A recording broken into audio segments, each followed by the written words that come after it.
అందరికీ నమస్కారం. భారతీయ జనతా పార్టీ రాష్ట్ర అధ్యక్షులు కేంద్ర మంత్రివర్యులు కిషన్ రెడ్డి గారు, రాజ్యసభ సభ్యులు ఓబీసీ మోర్చా జాతీయ అధ్యక్షులు పెద్దలు డాక్టర్ లక్ష్మణ్ గారు, అదేవిధంగా కర్ణాటక నుంచి వచ్చినటువంటి సోదరుడు విశ్వనాథ్ గారు ఎమ్మెల్యే గారు, ఇతర భారతీయ జనతా పార్టీ నాయకులకు, వివిధ మోర్చాల కార్యకర్తల నాయకులందరూ కూడా హృదయపూర్వక నమస్కారాలు. అటల్ బిహారీ వాజ్పేయి గారి యొక్క జయంతి సందర్భంగా అందరికీ శుభాకాంక్షలు. దేశవ్యాప్తంగా ఇవాళ భారతీయ జనతా పార్టీ ఆధ్వర్యంలో అటల్ బిహారీ వాజ్పేయి గారి యొక్క శత జయంతి ఉత్సవాలను ఘనంగా నిర్వహించుకోవడం జరుగుతున్నది. భారతదేశం యొక్క వైభవాన్ని, నైతిక విలువలను ప్రపంచవ్యాప్తంగా చాటినటువంటి మహానుభావుడు అటల్ బిహారీ వాజ్పేయి గారు.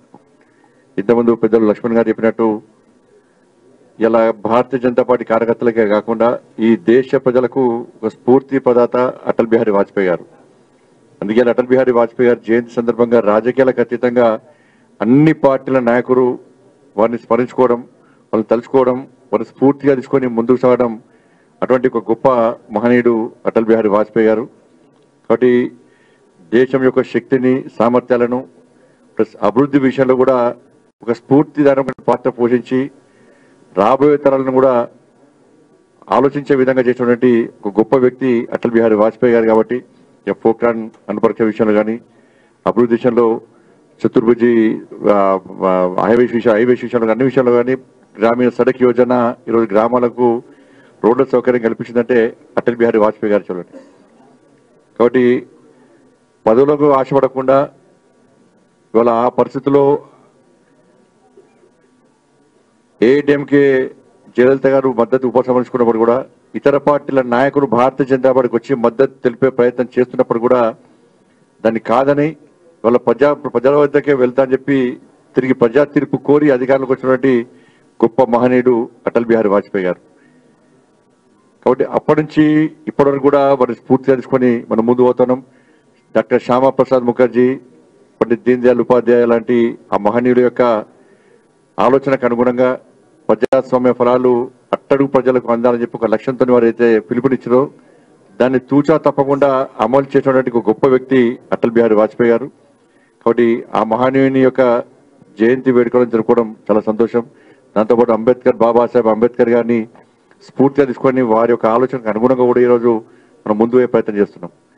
కాబట్టి ఇప్పుడు నరేంద్ర మోడీ గారి ప్రభుత్వం ఆనాటి వాజ్పేయి గారి యొక్క పాలనా దక్షతను చూసిన తర్వాత శ్యామా ప్రసాద్ ముఖర్జీ, దీన్ దయాళ్ ఉపాధ్యాయ, బాబాసాహెబ్ అంబేద్కర్, అటల్ బిహారీ వాజ్పేయి గారు ఇలాంటి మహనీయులను స్ఫూర్తిగా తీసుకొని ఇప్పుడున్నటువంటి నరేంద్ర మోడీ గారి ప్రభుత్వం ఏ విధంగా అనేక అభివృద్ధి సంక్షేమ ఫలాలు అందిస్తున్నదో అందరూ తెలిసిందే.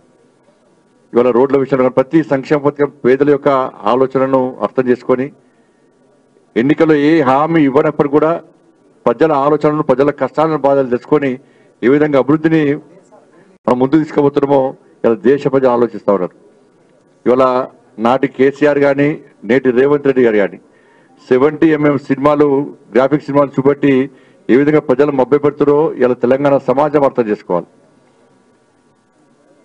ఇవాళ రాష్ట్ర వ్యాప్తంగా, దేశవ్యాప్తంగా కాంగ్రెస్ పార్టీ యొక్క ఆలోచన విధానం మనం అర్థం చేసుకోవాల్సిన అవసరం ఉంది. ఇలా బాబాసాహెబ్ అంబేద్కర్ను స్ఫూర్తిగా తీసుకొని ముందుకు సాగుతున్న పార్టీ భారతీయ జనతా పార్టీ.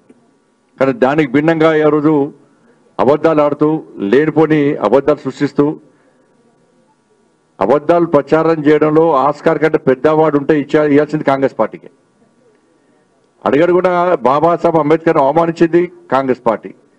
బాబాసాహెబ్ అంబేద్కర్ స్ఫూర్తిగా తీసుకొని ముందుకు సాగేది నరేంద్ర మోడీ గారి ప్రభుత్వం. ఇలా అంబేద్కర్ను 2 సార్లు ఎన్నికలు ఓడగొట్టింది కాంగ్రెస్ పార్టీ. 21 మందికి భారతరత్న ఇచ్చారు, నెహ్రూకి ఇచ్చుకున్నారు, ఇందిరాగాంధీకి ఇచ్చుకున్నారు తప్ప ఏ రోజు బాబాసాహెబ్ అంబేద్కర్కు భారతరత్న ఇవ్వాలని చెప్పి ఏ నోని కూడా ఆలోచించిన పార్టీ కాంగ్రెస్ పార్టీ. ఇలా కనీసము సెంట్రల్ హాల్లో అంబేద్కర్ గారి చిత్రపటం పెట్టకుండా అవమానించింది కాంగ్రెస్ పార్టీ. కాంగ్రెస్ పార్టీ ఈరోజు అంబేద్కర్ గారిని అవమానించింది కాబట్టి 2014లో కాంగ్రెస్ పార్టీ కేవలం 44 సీట్లకు మాత్రమే పరిమితమైంది. దళిత జాతి, ఎస్సీ, ఎస్టీ, బీసీ వర్గాలు ఇవి కూడా కాంగ్రెస్ పార్టీకి మద్దతు తెలకపోవడం వల్లనే 2014లో కాంగ్రెస్ పార్టీ 44 సీట్ల పరిమితమైంది. 2019లో కాంగ్రెస్ పార్టీ 52 సీట్లకు పరిమితమైంది. ఇవాళ మొన్న 99 సీట్లకు మాత్రమే పరిమితమైంది. ఇలా కాంగ్రెస్ పార్టీ దాని గురించి గుణపాఠం నేర్చుకోకుండా తిరిగి భారతీయ జనతా పార్టీని దళితులకు వ్యతిరేకమైన ముద్ర వేయడానికి ప్రయత్నం చేయడం చాలా సిగ్గు చేయడం వల్ల ఇవాళ భారతీయ జనతా పార్టీ నరేంద్ర మోడీ గారి ప్రభుత్వం కానీ గతంలో అటల్ బిహారీ వాజ్పేయి గారి ప్రభుత్వం కానీ ఇలా అంబేద్కర్ గారిని స్ఫూర్తిగా తీసుకొని ముందుకు వెళ్తున్న పార్టీ భారతీయ జనతా పార్టీ. ఇలా పంచతీర్థాల పేరుతోని వాళ్ళ అంబేద్కర్ యొక్క పంచతీర్థాల పేరుతోని రాష్ట్రాలకు స్ఫూర్తిగా ఏ విధంగా మనం గుర్తుంచుకునే విధంగా చేస్తున్నామో ఆలోచించాల్సిన అవసరం ఉంది. బాబాసాహెబ్ అంబేద్కర్ భారతరత్న ఇచ్చింది భారతీయ జనతా పార్టీ అప్పుడు ప్రభుత్వం, ఎన్డీఏ ప్రభుత్వం. దాంతోపాటు అంబేద్కర్ చిత్రపటాన్ని సెంట్రల్లో పెట్టినటువంటి విషయాన్ని కూడా ఇలా దళిత సమాజం గుర్తుంచుకోవాల్సిన అవసరం ఉంది. దేశంలో 27 మంది ఎంపీలను బీసీ ఎంపీలను మంత్రులు చేస్తాం. ఇలా 12 మంది ఎస్సీ ఎంపీలను మంత్రులు చేస్తాం. 8 మంది ఎస్టీ ఎంపీలను మంత్రులు చేస్తాం. ఇవాళ ఇవన్నీ చేసిన తర్వాత కూడా ఇలా కాంగ్రెస్ పార్టీ చెప్పే విషయాలను దళిత సమాజం కానీ ఎస్సీ ఎస్టీ బడుగు బలైన వర్గాలు ఎవరు గుర్తిస్తలేరన్న విషయాన్ని కాంగ్రెస్ పార్టీ గుర్తించుకోవాల్సిన అవసరం ఉంది. కాబట్టి ఏం ర్యాలీలు చేసినా ఏం చేసినా కూడా ఇలా బడుగు బలైన వర్గాలన్నీ కూడా ఎస్సీ ఎస్టీ బీసీ వర్గాలన్నీ కూడా అగ్రవర్ణాలు పేద వర్గాలు కూడా అన్ని కూడా భారతీయ జనతా పార్టీకి నరేంద్ర మోడీ గారికి అండగా ఉంటున్న విషయాన్ని మనం గుర్తించాల్సిన అవసరం ఉంది. కాబట్టి అటల్ బిహారీ వాజ్పేయి గారి యొక్క ఈ 100వ జయంతి ఉత్సవాల సందర్భంగా ఈ సంవత్సర కాలం పాటు నిర్వహించినటువంటి విషయంలో కార్యకర్తలు అందరూ కూడా కలిసి ఒక మంచి ఆలోచనతో ముందుకు తీసుకోవాల్సిన అవసరం ఉంది. వాళ్ళ ఆశయాలను సాధించే దిశగా అందరం కార్యోన్ముఖం చేయాల్సిన అవసరం ఉందని చెప్పి మనస్ఫూర్తిగా అందరికీ విజ్ఞప్తి చేస్తూ మరొకసారి అందరికీ శుభాకాంక్షలు తెలియజేస్తూ ముగిస్తున్నాను. భారత్ మాతాకి.